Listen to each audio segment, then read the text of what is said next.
Well, emotions were running high last night, especially for delegates on the convention floor.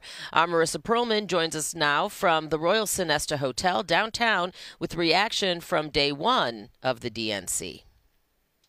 We are waking up to day 2 of the DNC, and the Illinois delegates are once again meeting here at the Royal Sonesta to get fired up for the day's events. Now, keep in mind, these are long days for the delegates, sometimes starting at 7 in the morning and going straight through to midnight 1 the next morning. So it's really up to the speakers to rally the troops every morning here to get them motivated for the day's events. This morning, we expect to hear from Lieutenant Governor Juliana Stratton and Labor Secretary Julia Su.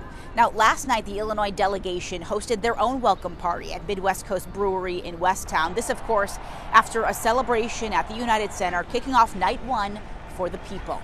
We heard from some prominent politicians, Mayor Brandon Johnson, Dr. Jill Biden, and of course, President Biden. The night honoring the president, a bittersweet send-off as he passes the torch to Vice President Kamala Harris. This was just beautiful. It was historic. It was emotional. You know what? I'm just so happy I was here tonight to witness it. He talked about his record. He kept it real. You know, he recognized the truth of the situation, you know, and he admitted he had to make the decision what's best for the country. It was the best I've ever seen him. I mean, this is President Joe Biden in his prime. It's so wonderful to see him go out on top on his own way, the way he wanted to, and he's setting the stage for the next generation.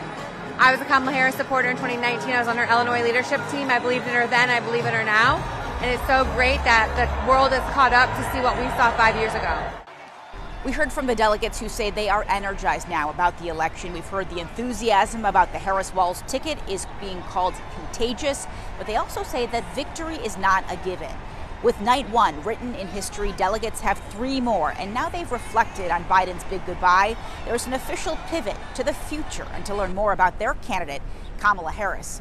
We've also heard from grassroots Democratic organizers who say they have seen an influx of volunteers with this Harris-Walz ticket, especially from younger and female voters, the likes of which they haven't seen since 2016. Reporting downtown, I'm Marissa Perlman, CBS News Chicago.